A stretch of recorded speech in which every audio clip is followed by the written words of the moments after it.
Agora a gente fala da queda na cobertura vacinal de crianças, que coloca o Brasil ali no radar de surtos e doenças do passado. Para a gente entender mais sobre este assunto, a gente vai conversar agora com a diretora da Sociedade Brasileira de Imunizações, Mônica Levi. Doutora Mônica, seja bem-vinda ao JR News. Uma boa noite para você.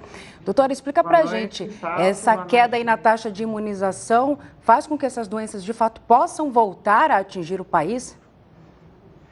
Olha, não é nenhuma questão hipotética, né? A nossa vulnerabilidade a essas doenças do passado voltarem a nos assombrar é um fato, como já aconteceu com o sarampo, ainda está acontecendo.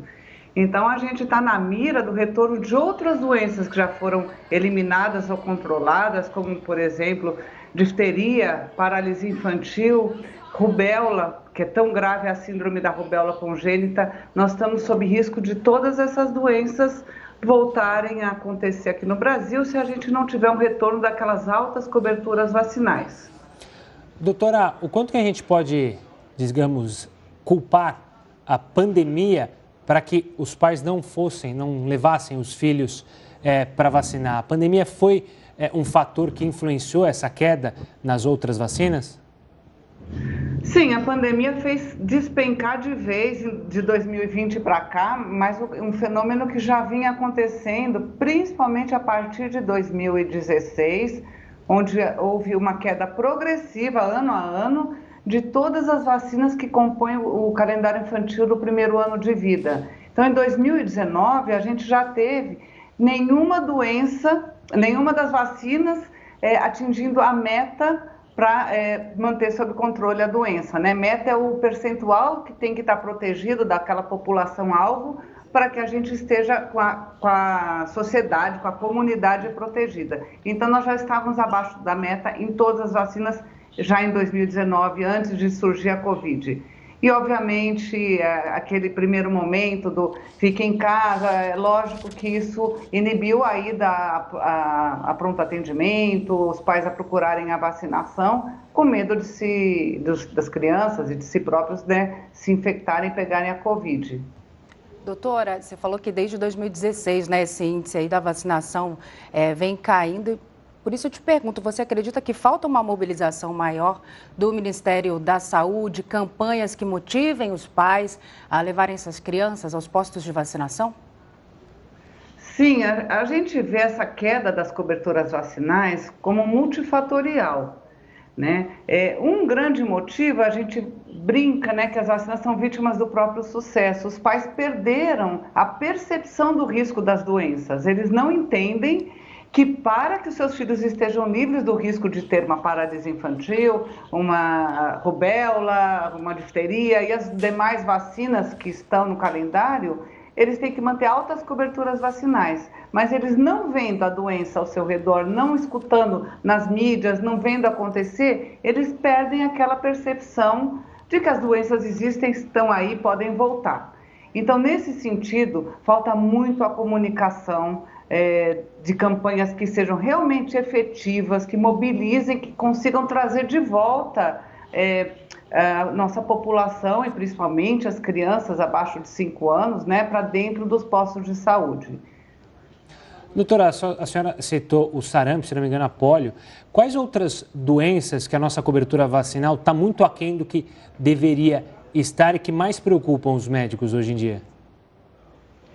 Todas elas estão abaixo do desejável, que é o que a gente chama de meta, né? A gente pode enumerar todas as doenças, difteria, tétano, coqueluche, paralisia, o BCG, que é a vacina da tuberculose, hepatite B, hepatite A, que é depois de um ano de vida, mas o sarampo, cachumba, rubéola, todas essas doenças não estão atingindo a meta. Mas isso a gente está falando só das vacinas do calendário infantil, também tem a pneumocócica, meningocócica.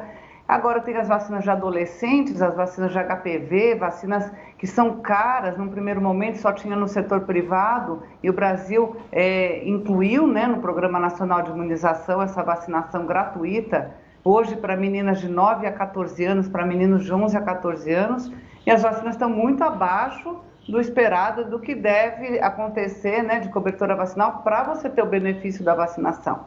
Então, febre amarela para os adultos e todas as vacinas para cada faixa etária, nós não estamos conseguindo atingir a meta. Com exceção aqui da Covid, que a gente teve boa adesão no começo da campanha pelo medo da doença, né? Isso a gente vê que o comportamento das pessoas é muito ligado ao medo do que está sendo noticiado na mídia. E não deveria ser por aí, né? Essas campanhas educativas devem acontecer sempre e os profissionais da saúde têm grande responsabilidade na orientação de quais vacinas aquela criança, aquele adolescente, aquele adulto devem estar se protegendo, né? E isso também está falhando bastante. A gente está tendo bastante falha para conseguir o maior benefício possível desse presente que é para a gente ter vacinas que nos protegem de doenças tão graves. Doutora Mônica, agora nessa era tecnológica, né, em que vivemos, a disseminação de fake news também relacionadas às vacinas prejudica bastante, né, o trabalho, essa campanha, de certa forma, para que os pais levem as crianças aos postos. Olha, infelizmente a gente está vivendo duas epidemias. Uma delas é de desinformação, das fake news, né? E o combate às fake news é muito difícil, mas a gente precisa estar sempre comunicando os efeitos benéficos da vacina, sendo claro na informação sobre os possíveis eventos adversos que uma vacina pode causar, tirar as dúvidas da população, responder aos seus anseios e combater esses vídeos monstruosos que correm em mídias sociais e são montados, né? São montagens vindas de grupos antivacinistas que estão se organizando aqui no Brasil. Isso não era um problema para nós até recentemente, hoje é. Então, assim, as mídias estão sendo realmente grandes aliadas na informação e também uma maneira de disseminação de fake news numa velocidade jamais vista no passado, né? Hoje, pelas redes sociais, pelo WhatsApp, enfim, por todas as maneiras de comunicação virtual, a gente vê com que velocidade que chega uma desinformação. Doutora, ainda nesse ponto, a senhora mencionou, o movimento antivacina sempre foi forte, principalmente na Europa, em alguns países europeus, até não em desenvolvimento como nós, mas países com economias firmes, com uma história, mas existia e ainda existem esses grupos nesse país. No Brasil, como a senhora bem disse, a gente sempre foi exemplo de vacinação. A senhora teme que esse movimento antivacina de fato esteja crescendo ou é algo momentâneo justamente por toda a politização que se criou em cima da vacina da Covid-19 e isso acabou se espalhando para as outras vacinas? Isso, você tem razão, Gustavo, né? É lógico que todo esse falatório em cima das vacinas Covid, essa desconfiança que levou os pais a ficarem hesitantes, os pais não, as pessoas a ficarem hesitantes, com medo de eventos adversos, tal, claro que isso respinga nas vacinas de um modo geral. Até aparecer a Covid, ninguém se preocupava qual era a plataforma, com que matéria-prima que se produzia vacinas, de onde vinha essa matéria-prima, se vinha da China, se vinha da Europa, se vinha dos Estados Unidos.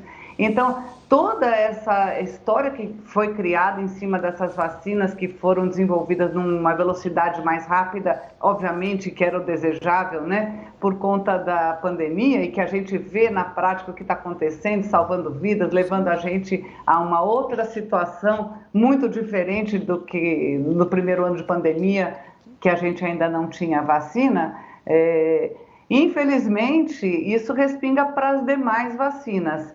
E sem dúvida a gente tem que realmente recobrar a confiança da nossa população em vacinas.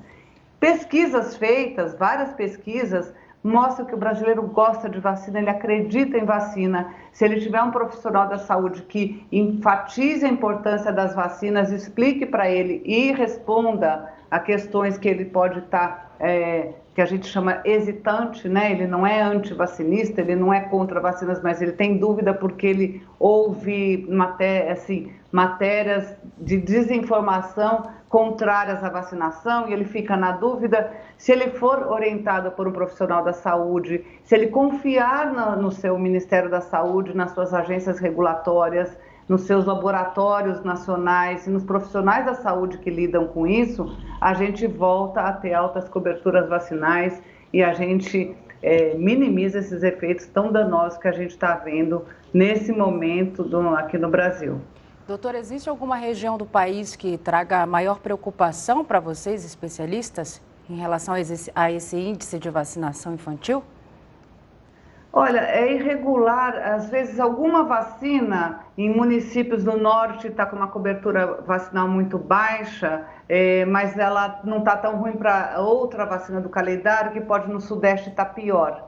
De um modo geral, as regiões norte e nordeste têm coberturas vacinais um pouco mais baixas. E isso é importante, essa pergunta, porque não basta a gente chegar naquele patamar e falar agora nós estamos com 95% da nossa população vacinada de novo com a tríplice viral, que é a vacina do sarampo, cachuva, rubéola. O que a gente tem que ter, além disso, é homogeneidade, ou seja, não pode ter um nicho, um local onde tenha não vacinados.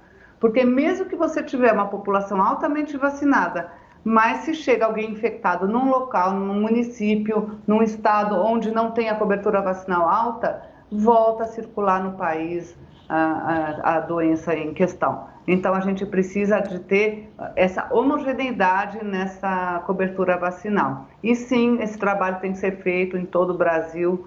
Por isso mesmo que a gente tem mais de 38 mil salas de vacina. No momento agora, como a campanha da gripe, da Covid, mais de 50 mil salas funcionando.